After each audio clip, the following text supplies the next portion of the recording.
ജനുവരി മുതൽ ജൂൺ വരെയുള്ള 6 മാസത്തിനുള്ളിൽ പൊതുഗതാഗത സംവിധാനം ഉപയോഗിച്ചവരുടെ കണക്കുകളാണ് Dubai Roads and Transport Authority പുറത്തുവിട്ടത്.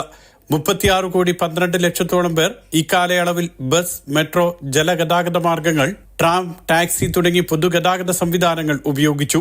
കഴിഞ്ഞ വർഷം ഇതേ കാലയളവിൽ 34 കോടിയോളം പേരാണ് ഇത്തരത്തിൽ യാത്ര ചെയ്തത്. 4% വർധന യാത്രക്കാരുടെ എണ്ണത്തിലുണ്ടായതായി Roads and Transport Authority chairman Mattar Al Tayer അറിയിച്ചു. ആകെ യാത്രക്കാരിൽ 37% പേർ മെട്രോയിലും 27% പേർ ടാക്സിയിലും സഞ്ചരിച്ചു. 24.5% പേരാണ് ബസ്സിൽ യാത്ര ചെയ്തത്. 13.3 കോടി യാത്രക്കാർ മെട്രോയിൽ മാത്രം യാത്ര ചെയ്തു. ഇതിൽ 78 ലക്ഷം പേർ ബുർജുമാൻ മെട്രോ സ്റ്റേഷൻ വഴിയും 63 ലക്ഷം പേർ യൂണിയൻ മെട്രോ സ്റ്റേഷൻ വഴിയുമാണ് സഞ്ചരിച്ചത്.